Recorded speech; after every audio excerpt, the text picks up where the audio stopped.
Et dans le 5.0 de Lolo, ce matin, nous allons parler de l'application Shazam, mais aussi d'Alzheimer. Voilà, l'application Shazam, vous la connaissez et peut-être y a-t-il des auditeurs qui ne connaissent pas. Alors Shazam, c'est une application de reconnaissance de musique, c'est-à-dire que vous entendez dans un magasin un air qui vous dit quelque chose, vous mettez en marche l'application Shazam et tout de suite on vous dit Dire Straits, Brother in Arms ou Eric Clapton, Tears in Heaven.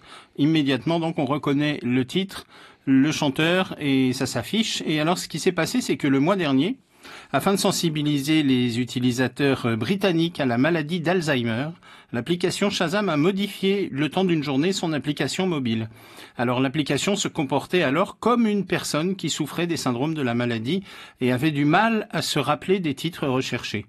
C'est un partenariat avec l'organisation britannique Alzheimer Research UK que Shazam a modifié pendant donc une journée en avril dernier, le mois dernier, le comportement de son application, puisque lorsque les utilisateurs recherchaient un morceau de musique qui était joué près d'eux, l'idée de ce partenariat, c'était alors de simuler la réaction d'une personne qui est atteinte de la maladie d'Alzheimer dans l'application, afin de sensibiliser les utilisateurs aux symptômes et les inciter à donner à l'organisation qui lutte contre la maladie à travers la recherche. Lorsque la recherche d'un morceau a été lancée, plutôt que de donner le titre, Shazam expliquait connaître le titre sans parvenir à le trouver précisément. Et les développeurs de l'application avaient ainsi ajouté quelques petites phrases comme « Oui, ça me dit quelque chose » ou « Ah, mais j'aurais juré que c'était… » ou alors « Ah, mais oui, je sais que je la connais ».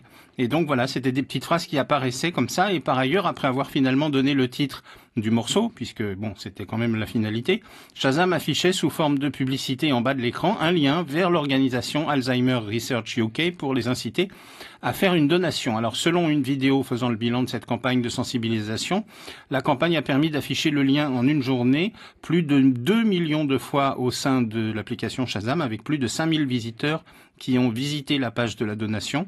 On ignore combien on fait un don, mais en tout cas c'est une initiative qui est intéressante et puis qui fait un petit clin d'œil à cette application. Très intéressante en effet. Merci beaucoup Lolo. Retrouvez toutes ces chroniques sur notre site internet www.polynésiepremière.fr. 7h24.